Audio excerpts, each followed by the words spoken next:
Hello everyone, welcome back to my channel Priyanka Das. তোমরা সবাই কেমন আছো? আশা করছি ভালো আছো, আর আমিও খুব ভালো আছি। দেখো, তোমাদের দাদা ভাই আমি আর ননু করে যাচ্ছি পুজোর কেনাকাটি করতে।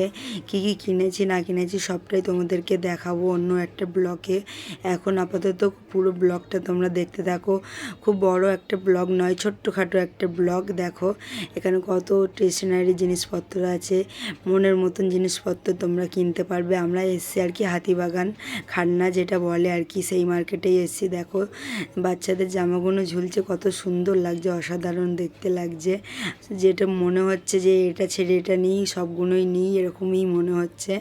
দেখো এই দোকান থেকে আমি দুটো প্লাজো নিয়েছি, তোমাদের সেটা দেখাবো অন্য একটা ব্লগে। কী কী কিনলাম না কিনলাম সব কিছুই দেখাবো। আর তার আগে তোমাদের একটা কথা বলি, যাওয়ার সময় আর কি আসার সময় একটা সুন্দর একটা মন্দির দেখেছি, সেটা তোমাদেরকে আমি দেখাবো।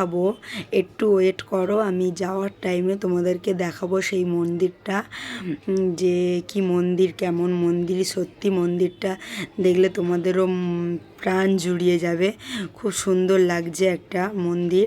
আর এখানে দেখো কিছু কেনাকাটি করে নিলাম, করে নিয়েই চলে যাচ্ছি বাড়ির দিকে। আর দেখো বাড়ির পথেই তোমাদেরকে দেখিয়ে দিচ্ছি, দেখো জগন্নাথ মন্দির, দেখো কত সুন্দর লাগছে দৃশ্যটা।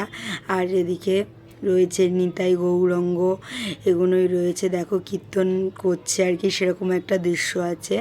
আর তার সাথে জগন্নাথের একটা মূর্তি, কত সুন্দর লাগছে বলো, প্রাণটা কি জোড়ানো, সেটাই বলতে চেয়েছিলাম আমি। আর এখানে প্রণামী দিয়ে আমরা চলে এলাম বাড়ির দিকে। দেখো এখন আমরা বাড়ির দিকে যাব। দেখো কত সুন্দর লাগছে না, মন্দিরটা দেখেই প্রাণ জুড়িয়ে গেল, চোখও জুড়িয়ে গেল। আমরা দেখতে দেখতে বাড়ি চলে এলাম। আর এদিকে বাড়ি এসে দেখো কি কি কিনেছি না কিনেছি বললাম, সেটা এখন বলবো না, পরে অন্য ব্লগে দেখাবো। আর সে আবার দেখা হবে অন্য কোনো ব্লগে।